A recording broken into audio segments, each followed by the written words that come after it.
The grave was small. The wooden cross was the size of a man's hand. The snow at the foot of the cross had not fully melted, even though the morning was the 7th of April, 1882. The town of Hopewell Crossing, Colorado, sat in the small valley below the cemetery slope. The pines around the slope held a thin layer of late snow on their boughs. The woman at the grave was Verity Pell. She was 38 years old. She wore a dark blue wool dress under a gray wool shawl. Her hair was pulled back in a low knot. Her hands were inside a small pair of brown leather gloves.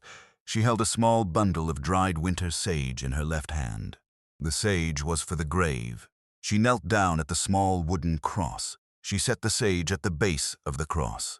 The cross read in black painted letters, Thomas Pell, Methodist minister, 1841 to 1879. He loved this valley. Verity Pell did not cry at first. She had not in 3 years cried at this grave. She had cried at home. She had cried in the small kitchen of the cabin at the south end of Main Street. She had cried in the small front room of the small Methodist church on Sunday afternoons when the church was empty. She had not cried at the grave. She bowed her head over the small bundle of dried sage. She set her hand on the base of the cross. The wood was cold, the wood was rough. She had not, in 3 years, been able to bring herself to ask the small wooden cross for the things she had been carrying. She asked one today. She said, "Very low, Tom. The shelf is empty. I do not know what to do." The wind moved through the pines at the side of the cemetery slope. There was no answer. There never was. She had not expected one. She had only needed, for one small clear moment, to set the question down somewhere outside her own chest. The base of the cross was the only place in the valley that would hold it. She set both gloved hands flat on the cold ground at the side of the grave. She breathed. The breath came out white in the cold spring air. She did not breathe back in for a long second. Behind her, at the gate of the small cemetery, she heard the sound of boots. The boots were a man's boots. They were slow boots. They were the boots of a tall man who had walked, not ridden, up the small path from the road. They stopped at the gate. They did not come closer. Verity Pell did not turn her head. She did not want any soul in the town of Hopewell Crossing, Colorado, to see her face. At this moment, the voice from the gate spoke low and steady. "Mom, I will wait at the road. I did not know you were here. I came up to look at the graves of my own. I will go back down. I am sorry." She did not turn. She knew the voice. The voice was Asher Thorne. He lived 12 miles up the South Fork Road. He had been on the South Fork Road for 13 years. He had been in this valley for 13 Aprils. He had not, by her count, ever spoken a single word to her until this morning. She had heard his voice once, at the front of the dry goods store, on a Saturday in November of the year before. He had been speaking to Mr. Bender about a length of stovepipe. 3 sentences, no more. She had heard him from the back of the store. She had not forgotten the sound. She did not turn, she said, quiet but clear. "Mr. Thorne, the cemetery is not mine to keep you out of. Come in. Find your graves. I will be done in a few minutes." She heard the gate. She heard the slow boots come in. The boots passed her on the path. They did not stop beside her. They went on, careful, to the south end of the cemetery slope, where the small fenced family plots sat under 3 tall pines. Verity Pell did not look at where he went. She kept her hand on the small wooden cross. She kept her head low. The wind moved through the pines. The morning was very quiet. She said again, very low to the cross, "Tom, the shelf is empty. The doctor cut me off. The council cut me off. The church will cut me off at the meeting on the 15th. I do not have a way to keep the practice through the summer. I do not have a way to leave the valley either. I have $92 in the box on the mantel. The wedding band you gave me. The small silver pocket watch your father gave you. The mother's herb book. That is what I have." She paused. The pines were very still. She said, after the pause, "Tom, I do not want to leave the valley. I have been here with you for 11 years. I have been here without you for 3. I do not want to leave you here alone. but I do not know what I will do if the council closes the church on the 15th. The wind moved. There was no answer. She set her forehead for one small moment against the rough wood of the small cross. At the south end of the cemetery, Asher Thorne stood at his own small fenced family plot. There were 2 small wooden crosses inside the fence. The first read, Mary Ellen Thorne, 1843 to 1869. The second read, Samuel Thorne, 1869, 1 week. Asher Thorne stood at the fence with his hat in his hand. He did not, for several long minutes, move. He had heard the words Verity Pell had spoken at her own husband's grave. He had not meant to hear them. He had not been able not to. He did not know yet what he would do with the words. He only knew, standing at the fence at the south end of the cemetery, on the morning of the 7th of April, 1882, that he had been alone on the South Fork Road for 13 Aprils, and that the woman at the small wooden cross 50 feet behind him had been alone in the small Methodist church at the north end of Main Street for 3. He set his hat back on his head. Slow, he turned. He walked back along the path. He did not stop at Verity Pell's side. He only nodded as he passed her, soft, the way a stranger nods to another stranger at a frontier gate. He walked out the cemetery gate. He walked down the small path to the road. Verity Pell, kneeling at the small wooden cross, did not look up. She heard the boots fade. She set the small bundle of dried winter sage straight against the base of the cross. She stood up, slow. She brushed the cold from her gloves. She walked, slow, the long way down the cemetery path. She passed the south end. She saw the small fenced family plot under the 3 tall pines. She saw the 2 small wooden crosses inside. She read them. She read Mary Ellen. She read Samuel. She stopped. She set her gloved hand on the fence rail for one breath. She said, very low into the air, Mr. Thorne, I am sorry. I did not know. The wind moved. She walked out of the cemetery. She walked down the road to her cabin. She did not see Asher Thorne again that day. She did not, the rest of that long, quiet afternoon, know that he had heard every word she had said. Thomas Pell had been 38 years old when he died of typhoid fever on the 18th of August, 1879. He had been the Methodist minister at the small white-painted church at the north end of Main Street in Hopewell Crossing for the 7 years before. That, he had been born in Cincinnati, Ohio. He had been the son of a Methodist preacher and a schoolteacher. He had ridden west in 1868 with a bride who was the daughter of an Indiana ironmonger. The bride had been Verity. They had married in the spring of that year. They had reached Hopewell Crossing in the autumn of 1872. Hopewell Crossing was, in those years, a small silver town in the Central Rockies.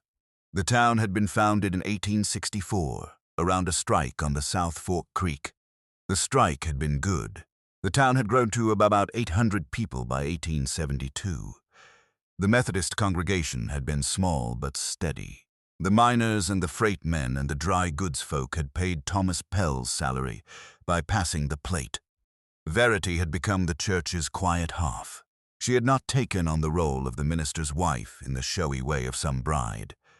She had been a quiet, plain, practical woman. She had been a big woman by the count of any small town she had lived in. She had stood 5'6" and had worn a size 18 by the time she was 30. She had not been bothered. Her own mother had been the same. Her own mother had taught her every herb in the small Indiana woods.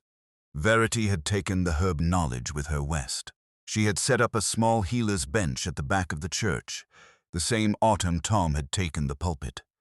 She had not charged for the work. She had taken what was offered: eggs, flour, salt pork, the small careful kindnesses of frontier wives.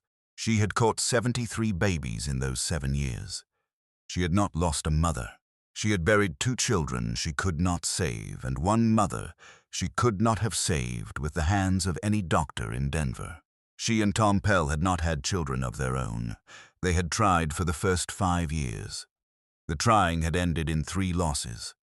After the third loss, Verity had told Tom, sitting on the small porch of the cabin at the south end of Main Street on a summer evening in 1877, "Tom, I do not think the Lord intends for us to be the parents of any small body. I think the Lord intends for us to be the parents of the children of this valley." Tom had taken her hand. He had said, "Verity, that suits me." They had not tried again. They had loved each other for 2 more years. They had been, by the small count of any congregation that watched them, the happiest small couple in the valley. In the summer of 1879, a freight wagon had rolled into Hopewell Crossing from the south. The wagon had carried a load of flour and a small handful of sick passengers. The passengers had carried, without knowing it, typhoid fever.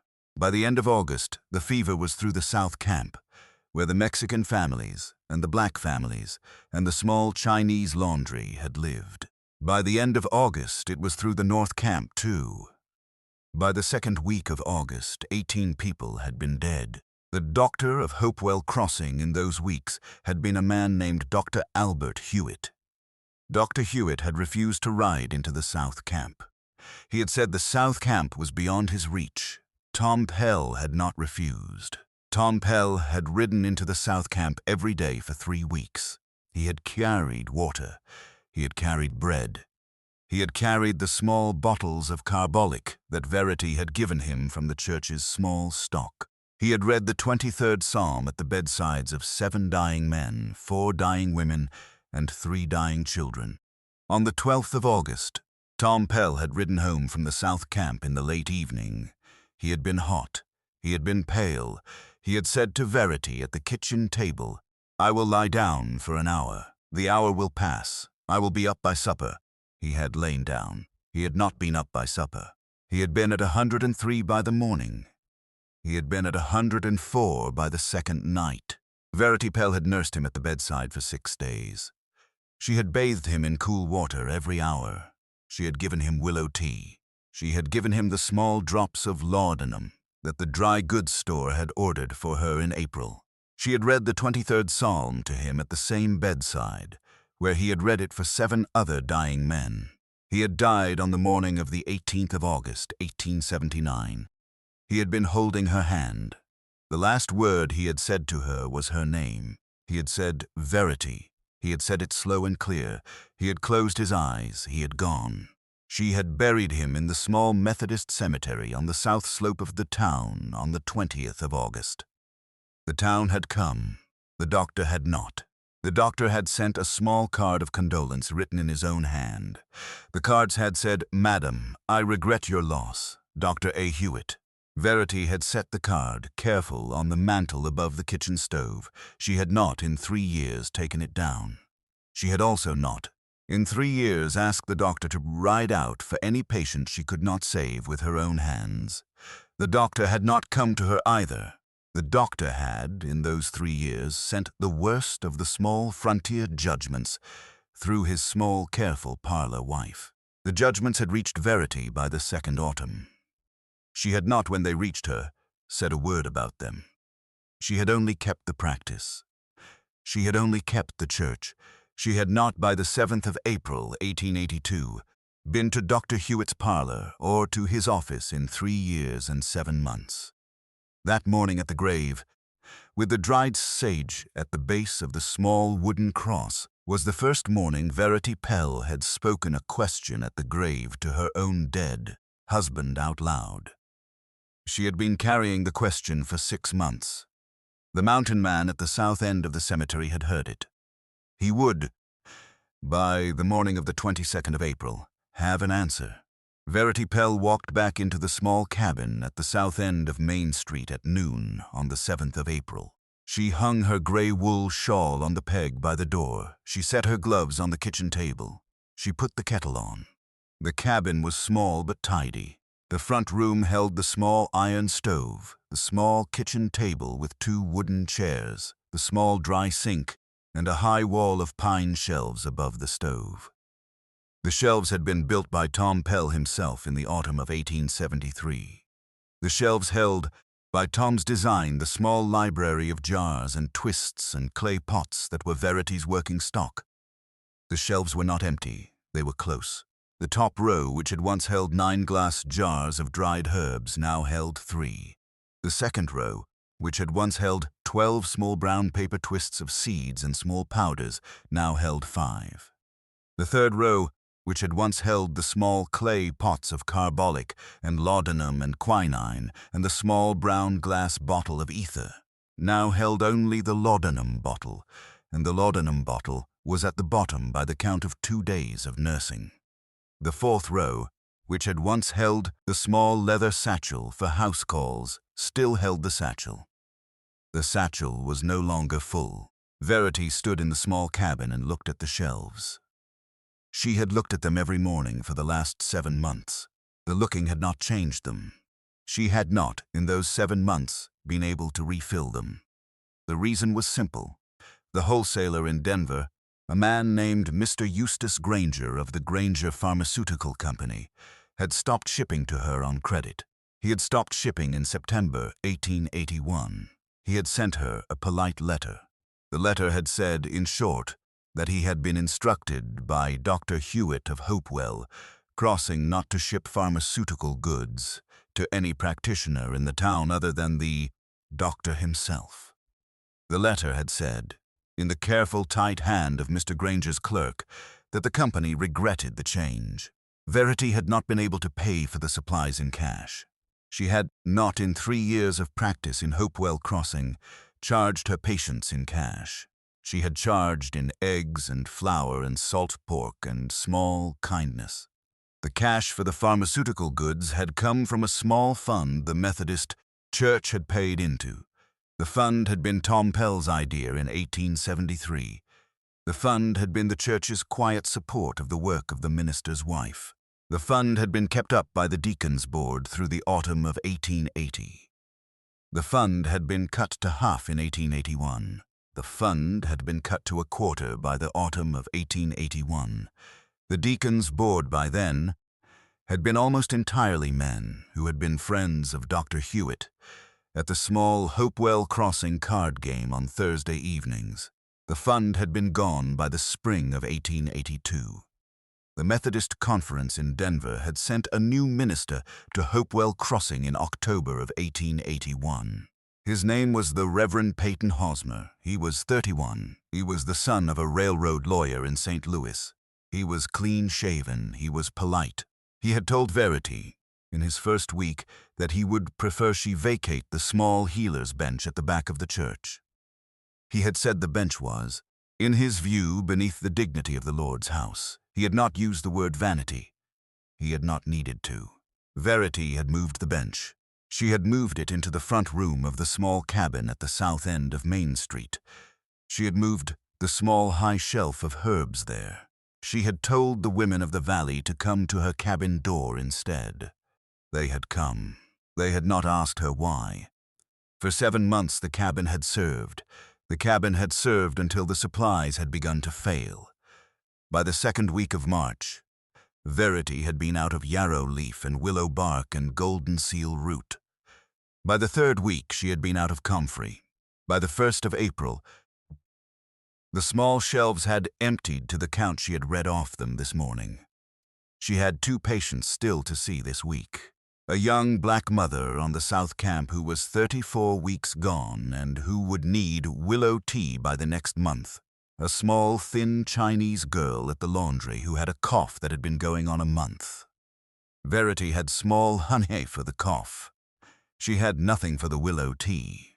The willow grew on the South Fork Creek, and the South Fork Creek did not run a small willow in any quantity she could harvest in a single ride. She had been thinking about the willow for a month. She had been thinking this morning at the grave that she did not have any other choice but to write Mr. Granger a 3rd letter, begging for the smallest possible order on a 6-month credit she could repay by autumn. Mr. Granger had not answered her first 2 letters. She did not know why she expected a 3rd to do better. She sat at the kitchen table. She drank her cup of coffee. She did not eat. She had not eaten since the night before. She did not want to. She set the empty cup, careful, on the small, worn wood of the table. She did not know how long she sat there. She did know that the boots on her porch came at 1:20. The boots were the same slow boots she had heard at the cemetery gate that morning. She stood up. She crossed to the door. She opened it. Asher Thorne stood on her porch with his hat in his hand. He held in his other hand a small canvas saddlebag. He said, "Ma'am, I will not come in. I will leave this on your porch. I will say one thing. Then I will go," she said. "Mr. Thorne." "Mrs. Pell, I have been on the South Fork Road for 13 years. The South Fork Road runs along the Willow Creek for 2 miles. I have been keeping a small herb store at my own cabin for those 13 years. The store is what my own wife used in '78, and what is left after I have used what I needed in winters. The store is yarrow leaf. The store is willow bark. The store is golden seal. The store is comfrey leaf. The store is the small dried plants my own wife had taught me before she died. The store is twice what I will use in any year I have left." He set the canvas saddlebag down on her porch. He said, "Ma'am, the bag is yours. You may have it. I will bring another in a week. I will bring it every week until the small shelves above your stove are full again. I will not in any week ask anything of you in return. I will set it on your porch. I will not come in. If in time you wish me to come in, you will tell me." She did not say anything for a long second. He put his hat on. He turned. He walked off the porch. He mounted the small gray mare at her front rail. He rode back up the South Fork Road. Verity Pell stood at her open door with the canvas saddlebag at her feet for a long minute.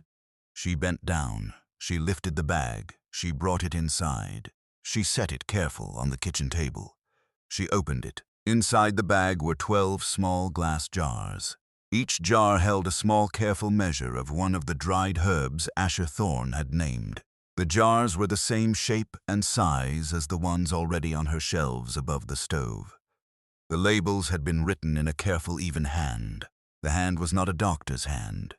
The hand was the hand of a man who had, by the look of it, taken the time to copy the labels of his own dead wife jars. She took one jar out. She lifted the lid. She smelled the contents. The yarrow leaf was clean.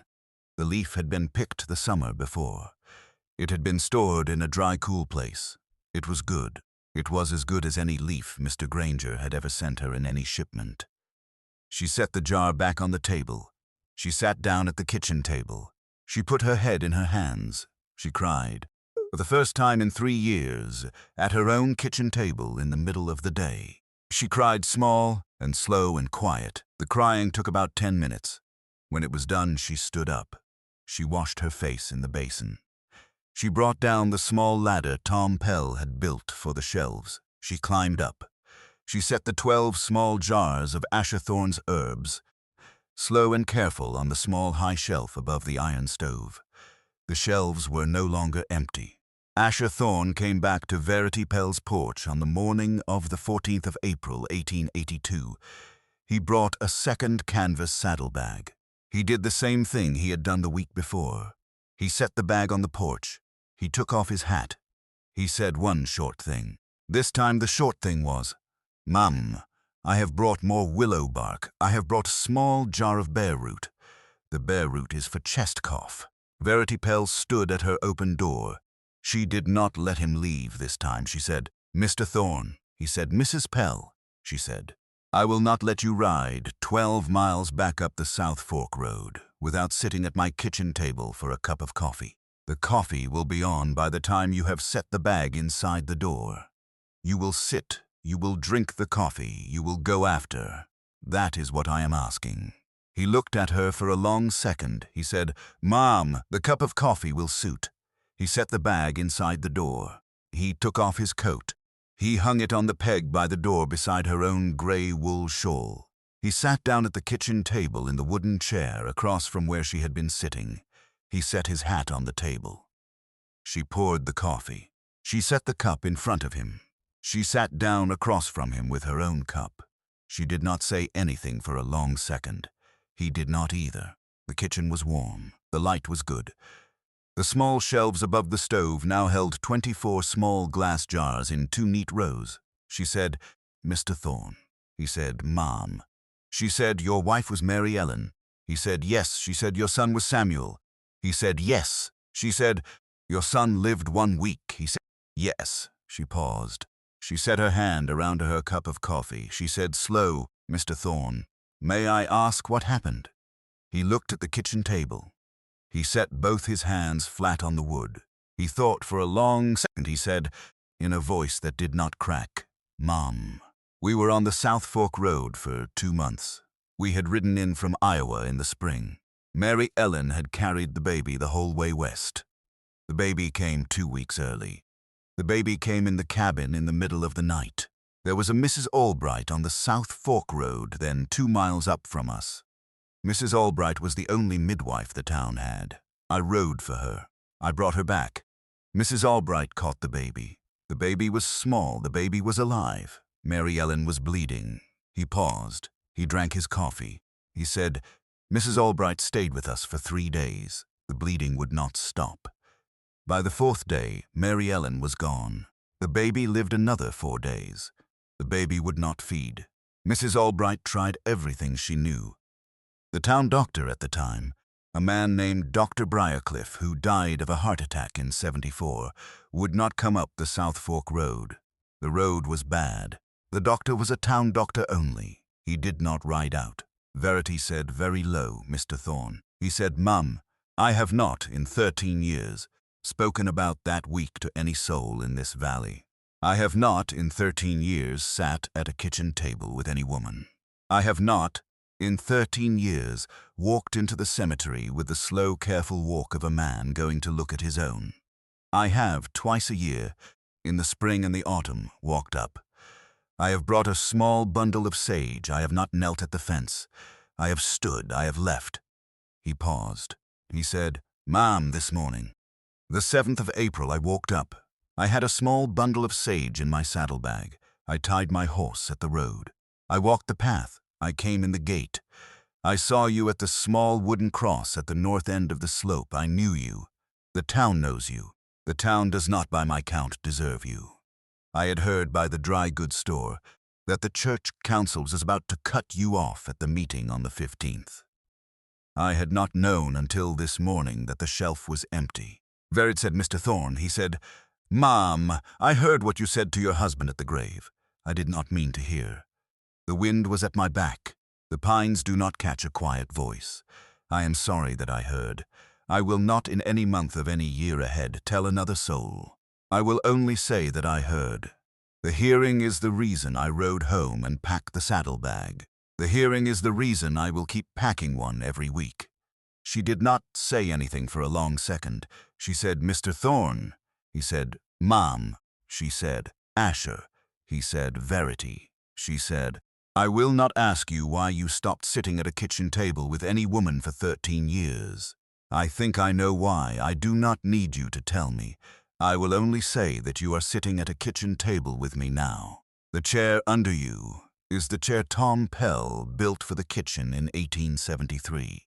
The chair has held one man at this table since the day Tom died. The chair is holding a second man today. I am glad of the second man." He did not say anything for a long second. He said, "Verity." She said, "Asher." He said, "The chair is a good chair." She said, "It is." He said, "May I ask you one thing?" She said, "Ask." He said, "The council meeting on the 15th, will you be at it?" She said, "I will be at it.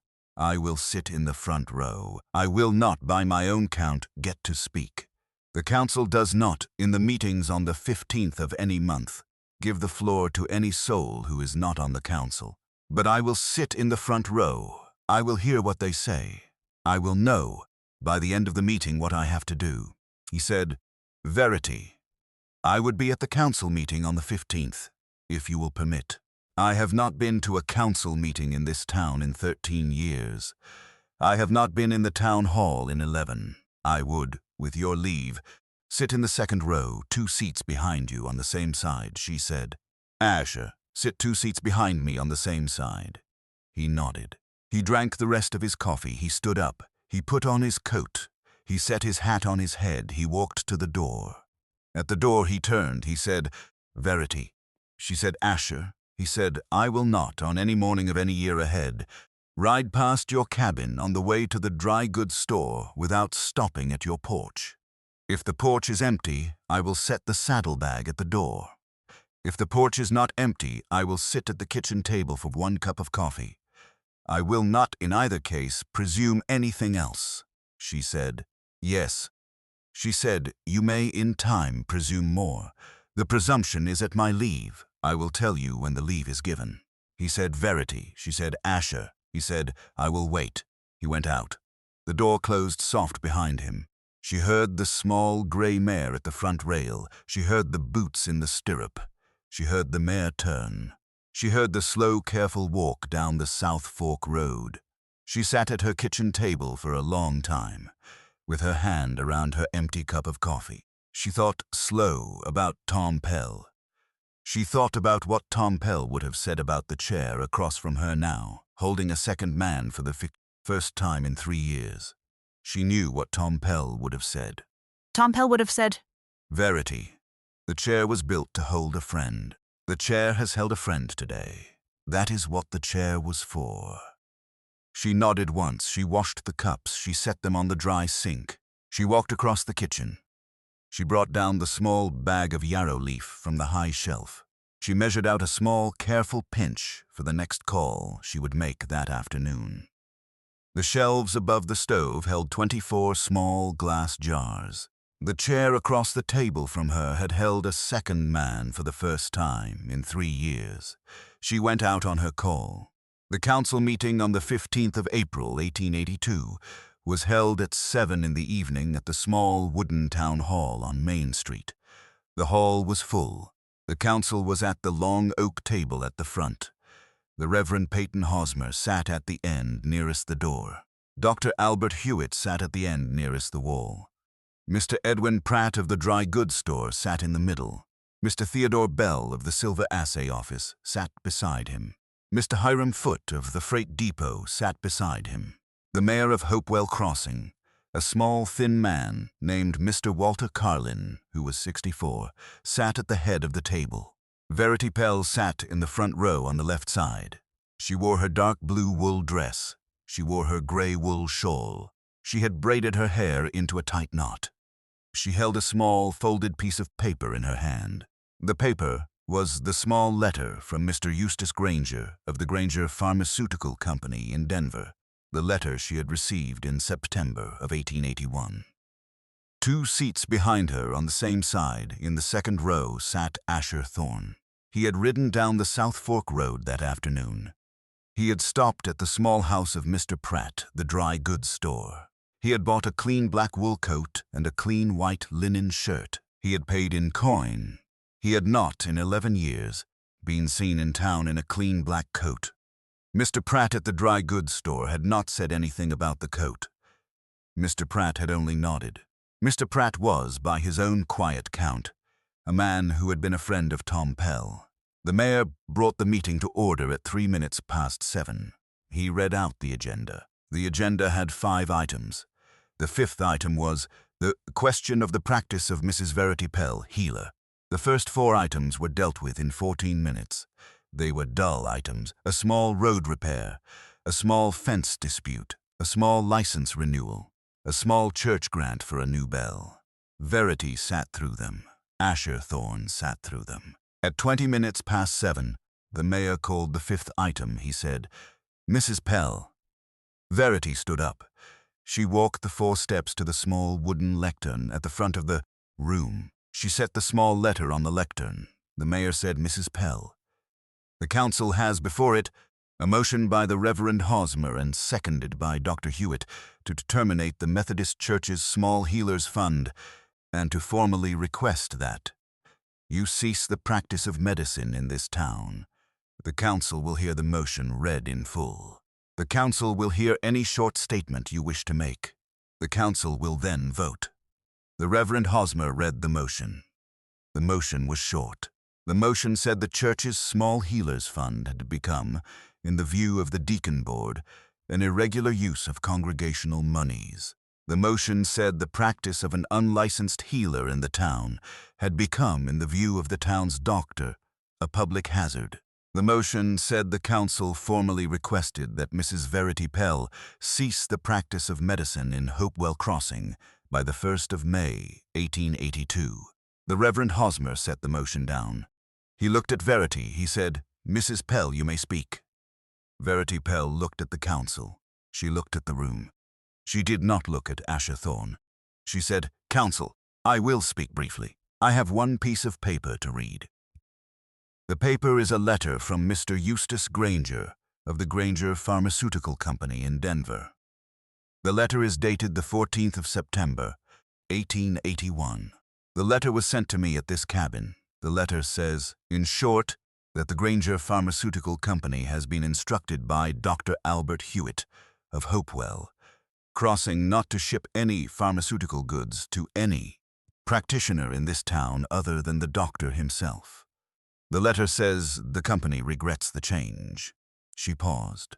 She read the letter aloud. She set the letter down. She said, "Counsel, I have not, in 7 months since this letter arrived, been able to keep the shelves at the back of my cabin full.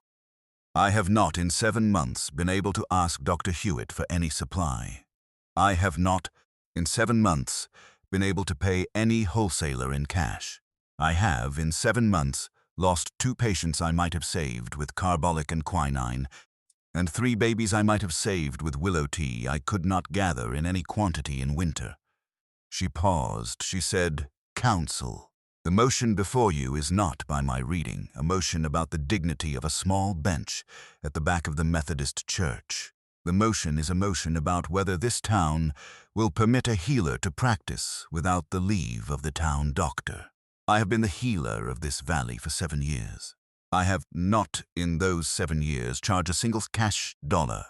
I have not, in those 7 years, taken a single patient from Dr. Hewitt. I have, in those 7 years, treated only the patients Dr. Hewitt has refused or could not reach. I have buried 2 of my own patients. I have not buried the families Dr. Hewitt has refused. They have buried themselves. The room was quiet. The Reverend Hosmer cleared his throat. The Reverend said, "Mrs. Pell, the council has heard your statement. The council will now vote." He raised his hand. He said, "All in favor of the motion." His hand stayed up. Dr. Hewitt's hand went up. Mr. Theodore Bell of the Silver Assay Office, who had been Dr. Hewitt's brother-in-law for 9 years, put his hand up. 3 hands. The Reverend said, "All opposed." Mr. Edwin Pratt of the dry goods store put his hand up. Mr. Hiram Foote of the freight depot put his hand up. 2 hands. The mayor, who had not yet spoken, looked at his own hands. He looked at the room. He looked at Verity. He looked slow past her at the 2nd row on the left. He saw Asher Thorne. He had not seen Asher Thorne inside the town hall of Hopewell Crossing in 11 years. He had not seen Asher Thorne in a clean black coat in 15. The mayor did not put his hand up for either side. He said, "Council, the vote is 3-2. As mayor, I have the tie-breaking vote when a vote is 2-2. The vote tonight is not 2-2. The vote is 3-2. The motion carries." The room was very quiet for a long second. Verity Pell set her hand on the small fold letter on the lectern. She did not say anything.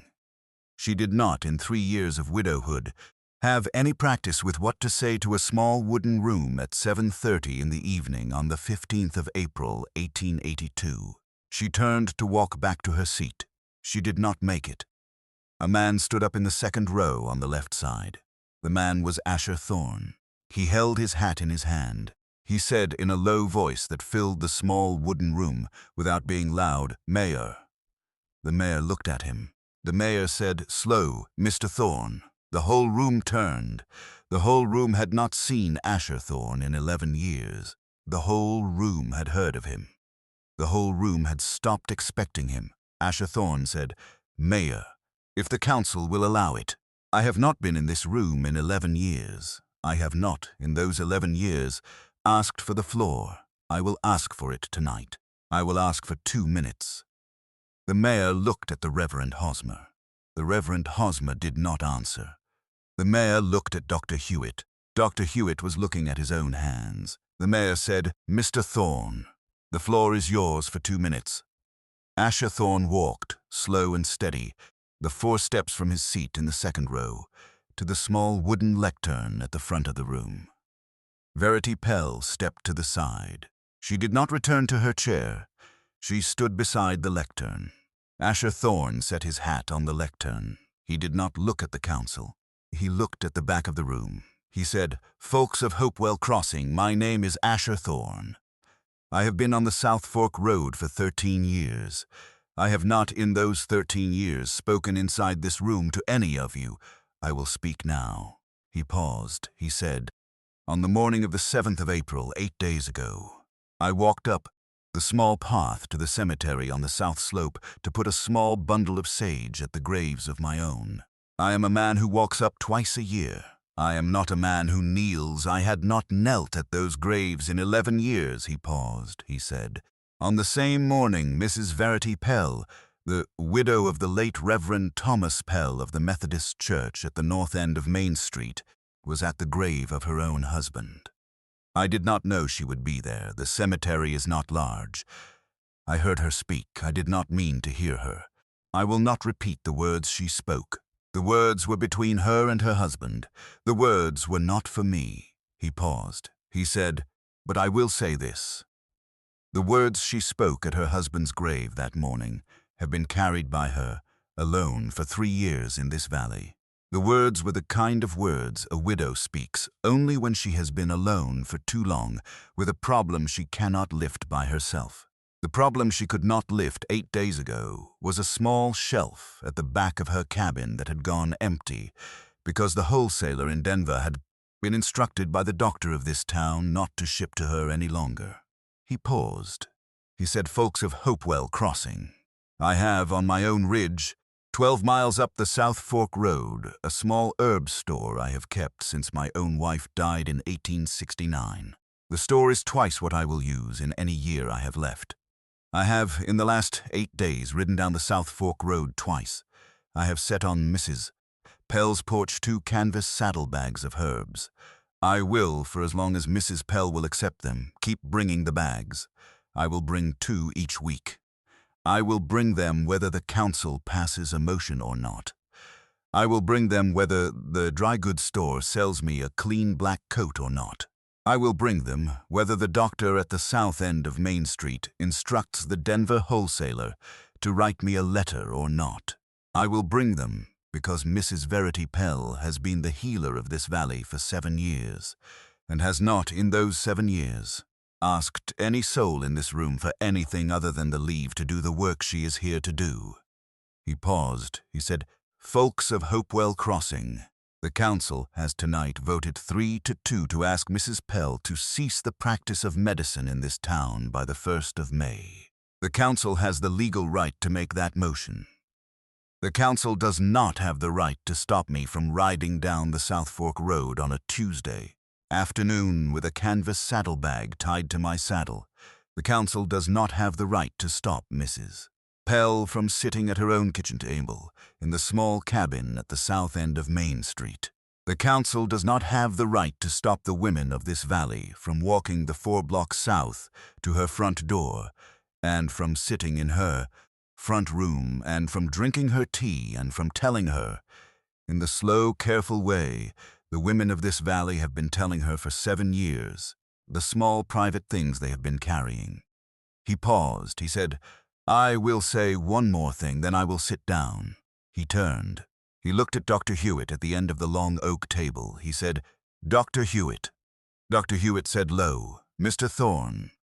Asher Thorne said, "Doctor, I am riding to Denver next Monday morning. I will be at the office of Mr. Eustace Granger of the Granger Pharmaceutical Company on Tuesday afternoon. I will open an account at the company in my own name. The account will hold $120 in cash. The cash is mine. I have it in a small leather pouch in my coat pocket at this moment. The account will ship pharmaceutical goods to my cabin on the South Fork Road in shipments of the size I name. I will, in turn, deliver those goods to Mrs. Pell's porch on the same Tuesday I ride down each week. The shipments will be at my expense. The doctor in this town does not get to instruct the wholesaler in Denver about my account. The doctor in this town can instruct only the accounts of the doctor's own choosing. He paused. He said, "Doctor, I am telling you this in front of the council and in front of the town because I do not, in any month of any year ahead, want there to be a misunderstanding about who is bringing the herbs and the carbolic and the quinine to Mrs. Pell's porch. The man bringing them is me. The man paying for them is me. The man who will not, by any motion of any council, be stopped from bringing them is me." He paused. He picked up his hat off the lectern. He set the hat back on his head. He said, "Mayor, I am finished. Thank you for the 2 minutes." He walked, slow and steady, back to his seat in the second row. He sat down. The room was very quiet. The mayor cleared his throat. The mayor said, "Council, the motion has passed. The meeting is adjourned." Nobody moved for a long second. Then Mr. Edwin Pratt of the dry goods store stood up. He picked up his own hat. He walked slow across the front of the room. He stopped at the side of Verity Pell. He held out his hand. He said, "Mrs. Pell." Verity said, "Mr. Pratt." Mr. Pratt said, "Mom, I will on Monday morning write a small notice for the front window of my store. The notice will say that the dry goods store of Edwin Pratt sells herbs and pharmaceuticals at a small fair markup to any soul in this valley who walks through my door. The notice will not name any healer. The notice will not need to. Any soul who walks through my door for an herb will, by the end of the week, be told by my own clerk where the small healing room at the south end of Main Street is. I will not, in any week of any year ahead, instruct my clerk to do other." Verity Pell did not say anything for a long second. She said, "Mr. Pratt." Mr. Pratt said, "Mom." She said, "Mr. Pratt, thank you." Mr. Pratt said, "Mom, you are welcome." He walked out the back of the town hall. Mr. Hiram Foote of the freight depot stood up next. He came to her side. He said, "Mrs. Pell, the freight wagons I run between here and Denver will, on any Tuesday Mr. Thorne does not ride down, carry pharmaceutical goods to your porch at no charge. I will not charge any soul for the carrying. I have been wanting for 3 years to say so. I have not had the courage. I am saying it tonight." Verity Pell said, "Mr. Foote, thank you." He walked out. The Reverend Peyton Hosmer of the Methodist Church at the north end of Main Street did not stand up. The Reverend Peyton Hosmer sat at the long oak table at the front of the room and looked at the small wooden surface in front of him and did not move for a long minute. Dr. Albert Hewitt did not stand up either. The mayor said, very quiet, "Folks, the meeting is adjourned." The room emptied. Asher Thorne stood up. He came to Verity Pell's side. He picked up the small folded letter she had left on the lectern. He handed it back to her. He said, "Mrs. Pell." She said, "Mr. Thorne." He said, "I will walk you to your cabin." She said, "Mr. Thorne, walk me to my cabin." They walked. The night was cold. The moon was up. They did not speak for the 4 blocks. They did not need to. The second question Verity Pell asked at the small wooden cross at the north end of the cemetery slope was asked at sundown on the 21st of April, 1882, 6 days after the council meeting. The week between had been hard. Asher Thorne had ridden to Denver on the Monday after the meeting. He had been at Mr. Granger's office on the Tuesday afternoon. He had opened the account. He had bought the first shipment in cash. The shipment had been $120 of carbolic and quinine, and willow bark, and yarrow and laudanum, and a small new bottle of ether. The shipment had been loaded onto the Wednesday freight wagon. The shipment had been at Asher Thorne's cabin by Friday evening. He had ridden down to Verity Pell's porch on the Saturday morning. He had set the large canvas saddlebag on her porch. He had not knocked. He had not this time come in. Verity had brought the bag inside. She had unpacked it on her kitchen table. She had set the new bottles on the small high shelf above the stove. The shelf had begun to look like a shelf again. The shelf had 37 bottles by the count of Saturday evening. The shelf had been holding only 12 days before. She had ridden out on 6 calls between Saturday and the morning of the 21st. She had caught 1 baby. She had cleaned 3 wounds. She had given quinine to the small Chinese girl at the laundry. The small Chinese girl had stopped coughing by the morning of the 18th, but the council motion had been the law of the town by the 1st of May. The 1st of May was 9 days away. The motion said Verity Pell was to cease the practice of medicine in Hopewell Crossing. Verity had been thinking all week about what cease meant. She had thought about it on Tuesday morning. She had thought about it on Wednesday afternoon. She had thought about it on Thursday night, sitting at her kitchen table with the lamp burning low. She had decided on Thursday night that she did not yet know what she would do. She had walked on Friday morning up the small path to the cemetery on the south slope. She had taken a small bundle of dried sage with her. She had been planning to put the sage at the grave and to come back down. She had stopped at the gate. She had not been able to walk in. She had stood at the gate for 10 minutes. She had walked back down. She had not put the sage on the grave. She had tried again on Saturday morning. She had failed again. On the morning of the 21st, she had finished her first 3 calls of the day. She had come back to her cabin. She had eaten a small supper of bread and cheese at 4. She had put on her gray wool shawl. She had picked up the small bundle of sage that had been sitting on her kitchen table for the last 6 days. She had walked slow and steady the long way to the cemetery. The sun was already low. The light was gold. The pines on the slope above the town threw long shadows. She had reached the gate. She had not stopped this time. She had walked in. She had walked the small path. She had reached the small wooden cross. She had knelt down. She had set the small bundle of dried sage at the base of the cross beside the small bundle she had left 2 weeks before. She had said, very low, "Tom, I do not know what to do. The council voted to close me down on the 1st. A mountain man named Asher Thorne has been bringing me herbs from his own cabin since the day I knelt here last. He is paying his own gold for the shipments from Denver." He spoke at the council meeting on the 15th. He silenced the room. He silenced the doctor. He silenced the new reverend. He has not asked anything of me. He sits at my kitchen table for 1 cup of coffee on the days he rides down. He does not ask anything else. She paused. The pines were still. She said, "Tom, I think you would like him. I think you would have liked him from the first cup.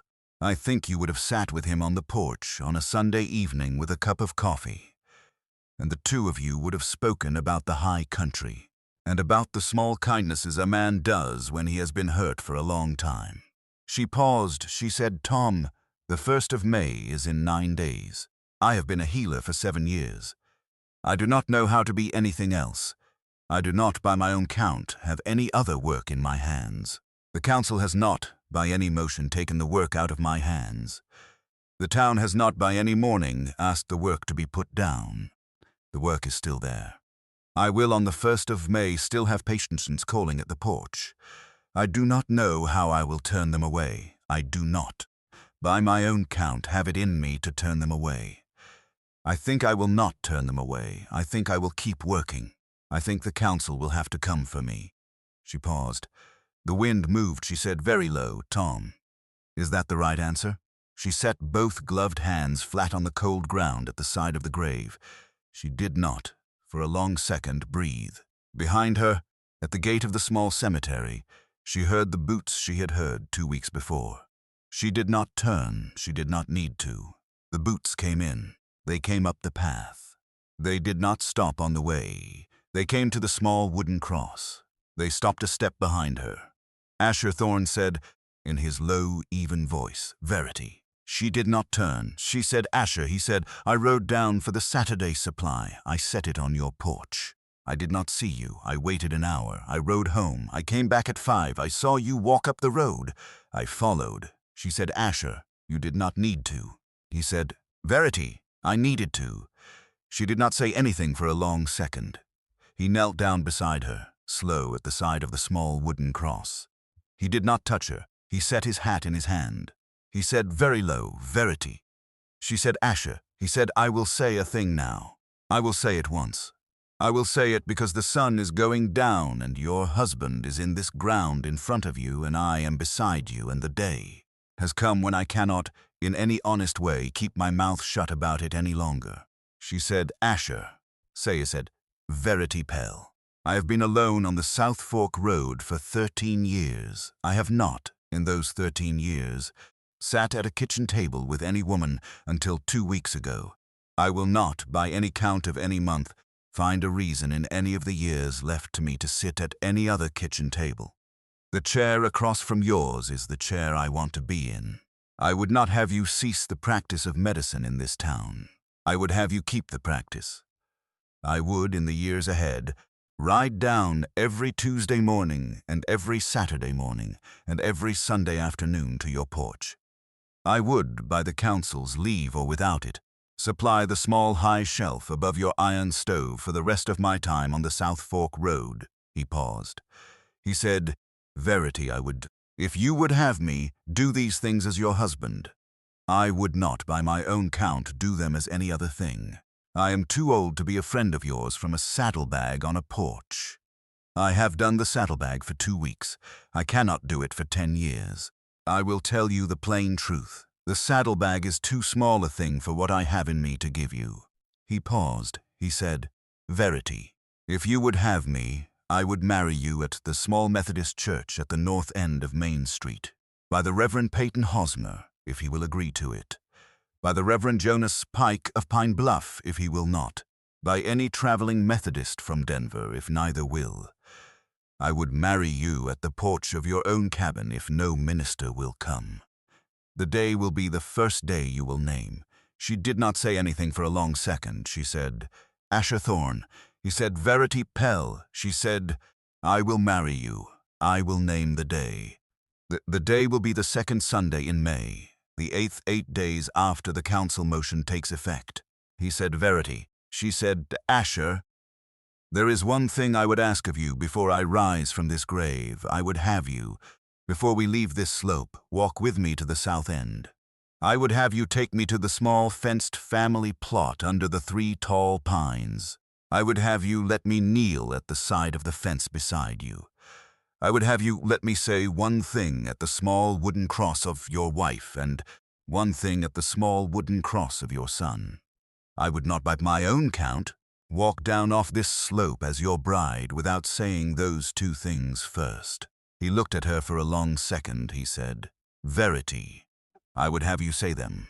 He stood up. He helped her up. The 2 of them walked, slow and steady, the long path from the small wooden cross at the north end of the slope to the small fenced family plot at the south end. They reached the small fenced family plot. The 3 tall pines were still. Asher Thorne stood at the fence with his hat in his hand. Verity Pell knelt at the fence beside him. She set her gloved hand on the small fence rail. She said, very low into the air, Mary Ellen Thorne. I am Verity Pell. I am the widow of the Reverend Thomas Pell. I have been the healer of this valley for 7 years. Your husband, on the morning of the 7th of April, asked his own grave, a thing he had not by his own count asked of any soul in 13 years. He asked his own grave whether you would mind if he sat at a kitchen table with me. I do not know what you said back. I do know that, by the count of 2 weeks since, he has been sitting at the kitchen table. I do know that he will be sitting in the chair across from me for the rest of his time on the South Fork Road. I will, in those years, be kind to him. I will not be careless with him. I will, on the days I make his bread, think of you. I will not, on any day, make myself bigger than your memory in his house. The house was your house first. I will live in it second. She paused. She said, Mary Ellen, thank you for the bookshelves your husband built. Thank you for the herbs in the small glass jars he has been carrying down the South Fork Road for the last 2 weeks. Thank you for the chair I have been sitting across from. The chair was yours first. She paused.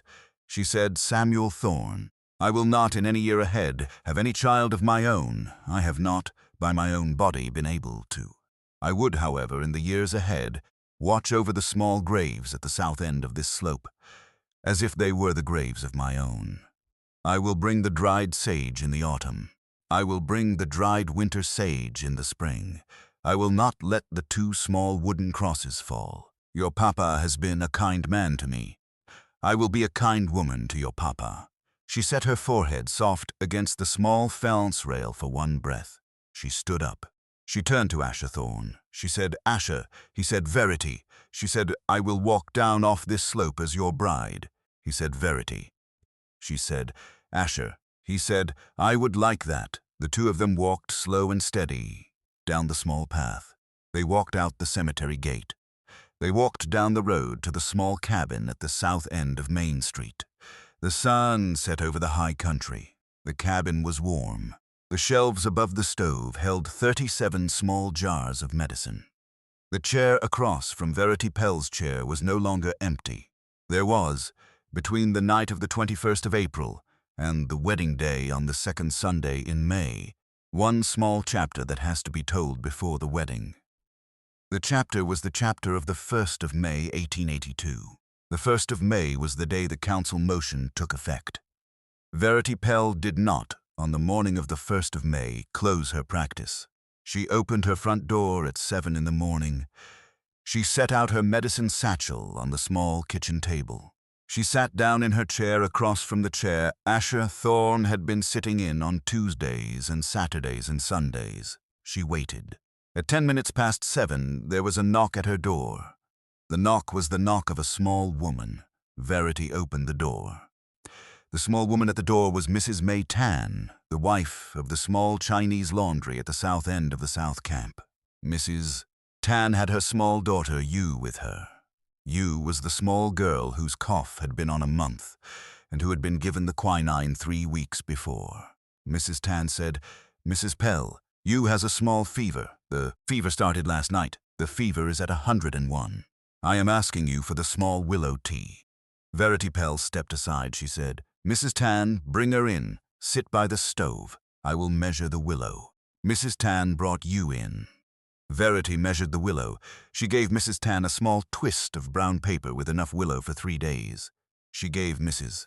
Tan a small jar of honey. She said, Mrs. Tan, the willow will bring the fever down. The honey will keep her throat soft. Bring her back on Wednesday morning. I will check her then. Mrs. Tan said, Mrs. Pell. Verity said, yes. Mrs. Tan said, the council said you cannot be a healer in this town anymore. Verity said, Mrs. Tan. The council said that. Mrs. Tan said, I do not understand the council, Verity said. Mrs. Tan, I am not asking you to understand the council. I am asking you to bring you back on Wednesday morning. The work is not done. The fever is not gone. You will bring her back, Mrs. Tan said. I will bring her back. She went out. At 20 minutes past 9, there was a second knock at the door.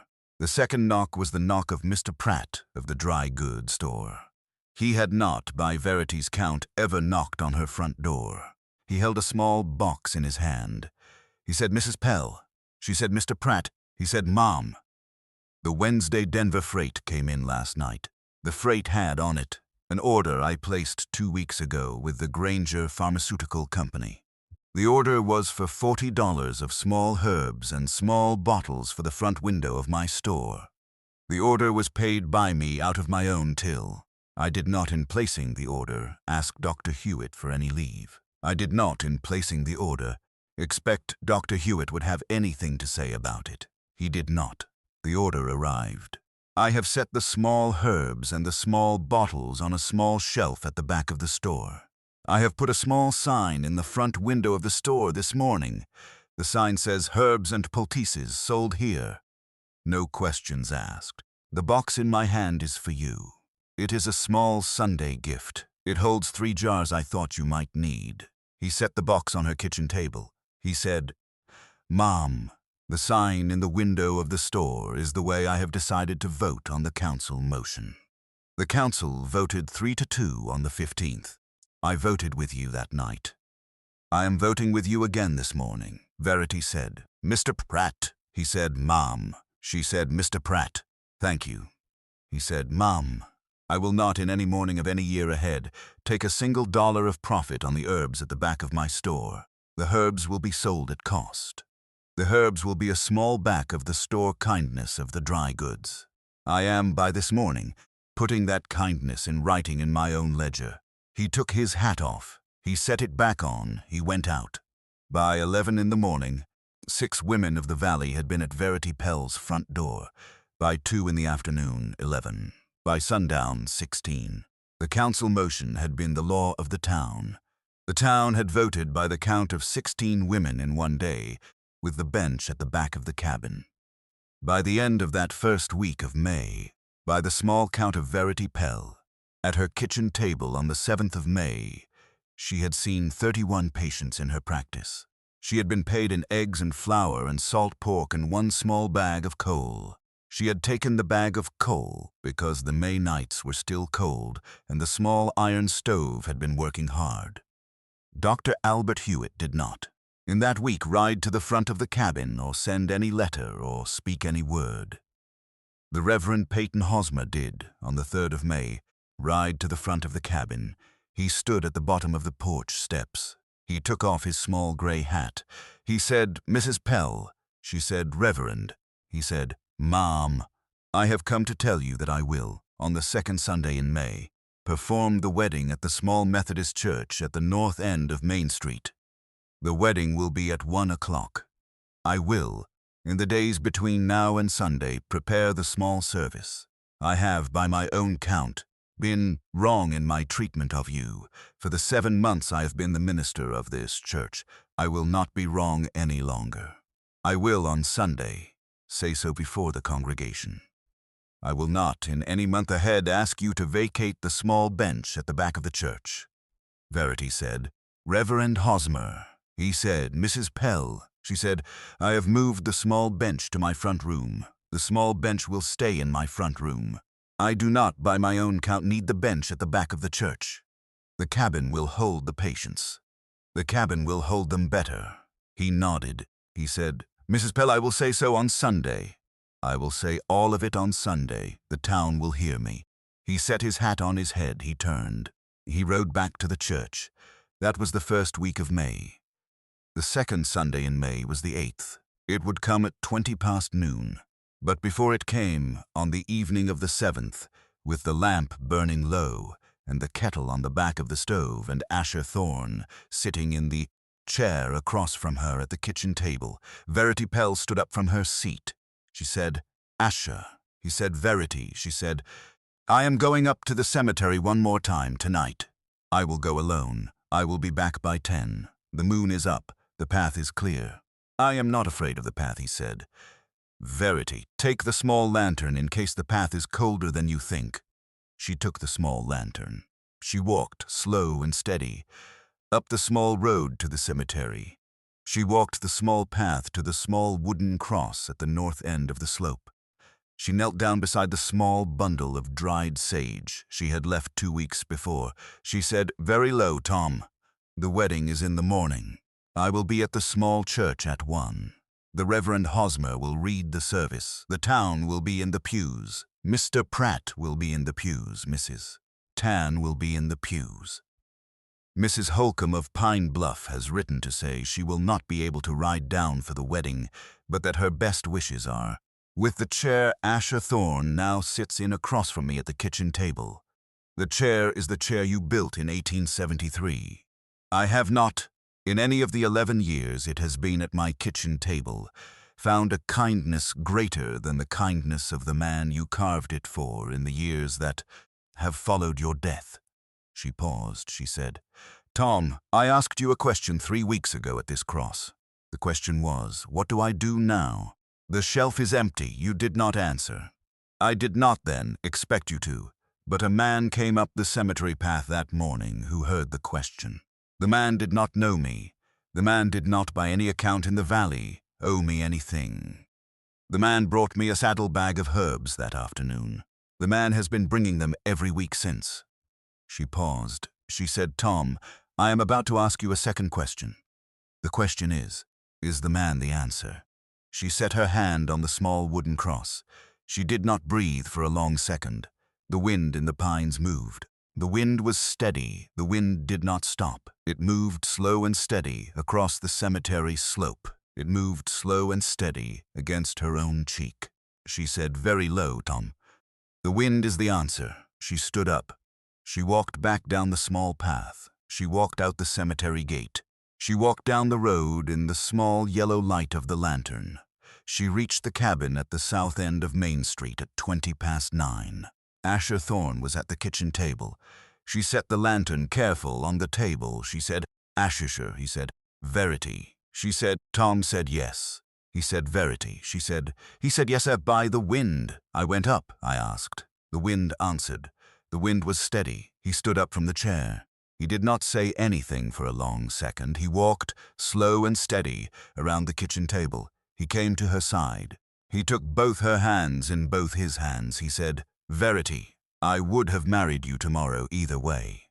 The wind made it kinder. She said, "Asher." The wind made it kinder. The wind told the truth. He kissed her, soft on the forehead.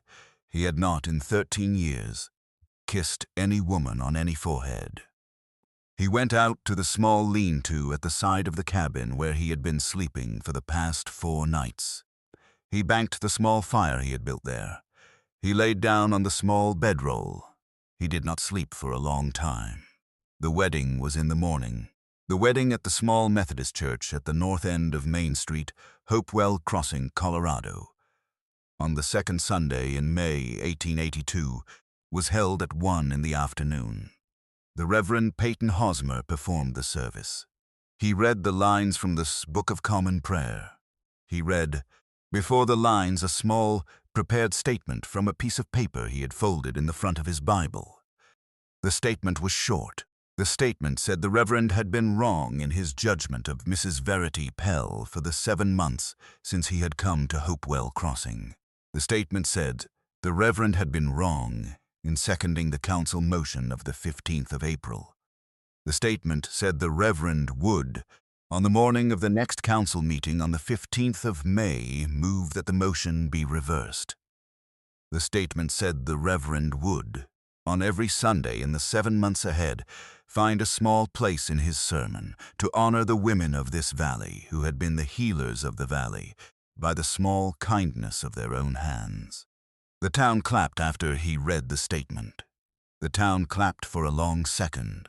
The Reverend Hosmer then read the wedding service. Verity Pell said, "I will." Asher Thorne said, "I will." The Reverend pronounced them husband and wife. The town clapped again. Verity Pell carried in her left hand a small bouquet of dried winter sage. She set the sage, after the service, on the small wooden table at the front of the church where Tom Pell had read the Book of Psalms for 7 years. She did not say anything about the sage. The town did not need her to. Asher Thorne stood beside her in a clean black coat and a clean white linen shirt and the new black cravat Mr. Pratt had given him as a wedding gift. He held his hat in his hand. He looked at the front of the small church like a man who had been alone for 13 years and who had decided at last that being alone was not, by any honest count, the same thing as being well. After the service, the town came out the front door of the small Methodist church and walked the 4 blocks south to small house at the south end of Main Street. The wedding supper was held in the small front room of the cabin. Mr. Pratt of the dry goods store had brought the cake. Mrs. Tan of the Chinese laundry had brought a small steamed bun with red bean paste. Mr. Foote of the freight depot had brought a small jug of cider. Mrs. Holcomb of Pine Bluff had written a letter that the freight man read aloud at the supper. The letter said, "Asher Thorne and Verity Pell, I have not, in the small kitchens of my own life, ever had the small careful pleasure of seeing a wedding I had not been at. I will, on the 3rd Sunday of May, be at your cabin to make your soup. I will not, by any wedding plan of any couple, miss the kitchen of a friend of mine." The supper was good. The cake was sweet. The cider was strong. The town stayed until 5. At 5, the town went home. At 6, with the cabin quiet and the small lamp burning at the kitchen table, Asher Thorne and Verity Thorne, who had been Verity Pell at 20 past noon, walked out the front door of the cabin and turned left and walked, slow and steady, up the road to the cemetery on the south slope. They walked the small path. They reached the small wooden cross at the north end of the slope. Verity knelt down at the base of the cross. Asher stood beside her with his hat in his hand. Verity set her left hand The hand that now wore the small gold wedding band Asher Thorne had bought in Denver on the 17th of April. Against the rough wood of the small cross, she said, "Very low, Tom. The wedding is done, I would have you know. I would have you know that the man beside me has, by his own gold, kept the small high shelf full for the last 3 weeks. I would have you know that the man beside me has, by his own voice in the small wooden town hall, silenced the council and the doctor and the new minister. I would have you know that the new minister has, by his own statement at the wedding, asked the town's pardon and has promised in every sermon to honor the women of this valley who heal. I would have you know that the small bench is in my front room and that the work is going on. The work is still in my hands. The work was, by your count and mine, never going to be out of them." She paused. She said, "Tom, I would have you know one last thing. I would have you know that the man beside me is a kind man. He has been alone for 13 years. He has not, in those 13 years, sat at a kitchen table with any woman. He has, in the last 4 weeks, sat at mine. The chair across from mine is his chair now. The chair across from his is mine." She paused. She said, "Tom, rest now." She stood up. She and Asher walked, slow and steady, the long path to the south end of the slope. They reached the small fenced family plot under the 3 tall pines. Asher Thorne knelt down at the small wooden cross of Mary Ellen Thorne. Verity Thorne knelt beside him. He did not say anything for a long second. He said, very low, "Mary Ellen, I have come back to this slope tonight as a husband for the 2nd time in my life. The first time was with you. The 2nd time is the woman beside me. Her name is Verity. She was the widow of the Reverend Thomas Pell. She is, by the count of the small church on Main Street, my wife now. I will not in any year ahead hold her against you. I will not in any year hold you against her. The 2 of you have been the only women I have known. I will, on the days I make her bread, think of you. I will, on the days I work the small herb store on the South Fork, remember that the herbs were yours first." He paused. He said, "Mary Ellen, thank you for the small store on the ridge. Thank you for the small bookshelves in our cabin. Thank you for the small wooden cross at this end of the slope. I have not, in 13 years, knelt at your fence. I am kneeling at it now. I will kneel at it twice a year for the rest of my time on the South Fork Road. I will not in any year let the cross fall." He paused. He turned to the small wooden cross of Samuel Thorne. He said, "Very low, Samuels, I am a husband again.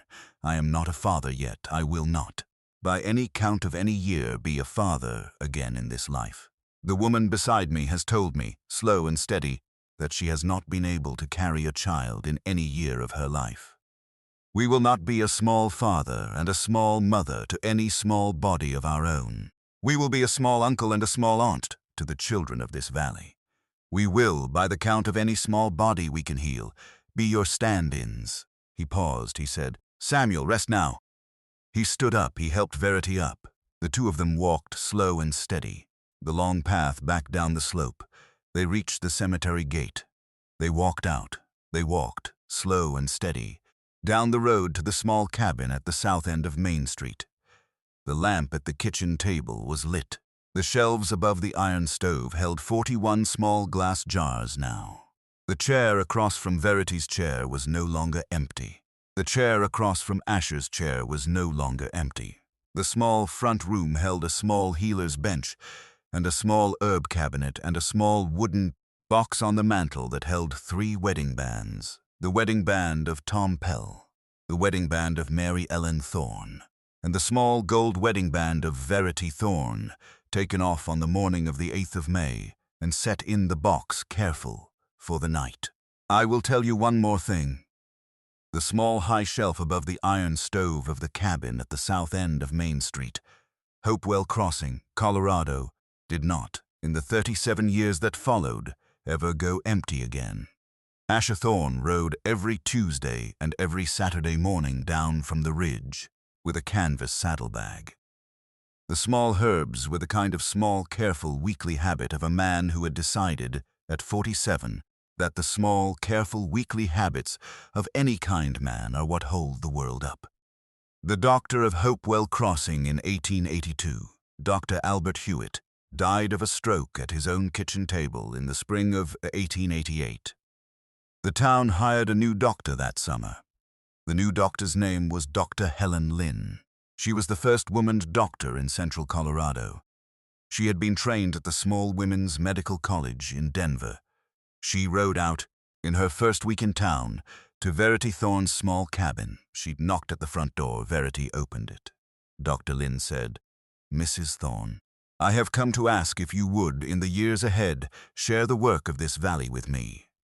I will, in turn, share the supplies with you. I will write to Mr. Granger of Denver. I will tell him to ship to your name as well as mine. I do not, by my own training, see any reason that the two of you should not have been on the ledger together for the last 7 years." Verity said, "Dr. Lynn." Dr. Lynn said, "Mrs. Thorne." Verity said, "Dr. Lynn, the two of us will share the work." They shared it for the next 18 years. Verity Thorne died in 1906 at the age of 62 of a small quiet heart attack at her own kitchen table. She had been catching babies up until the autumn before. The town buried her in the small Methodist cemetery on the south slope. The town buried her beside Tom Pell. The town buried her by Asher Thorne's quiet request, 2 graves down from the small fenced family plot under the 3 tall pines. Asher Thorne died in 1909 at the age of 74. The town buried him, by his own slow, careful written direction, in the small wooden box on his cabin mantel between his wife Mary Ellen and his second wife Verity. The 2 small wooden crosses on either side of him were the crosses that had been on the slope when he had walked up on the 7th of April, 1882, with a small bundle of dried sage in his saddlebag. The small high shelf above the iron stove of the cabin, at the south end of Main Street, still held 37 small glass jars on the morning he died. The wind in the pines on the south slope of Hopewell Crossing has, by the count of any small wooden cross still standing in that cemetery, moved steady ever since. That is the end of the story.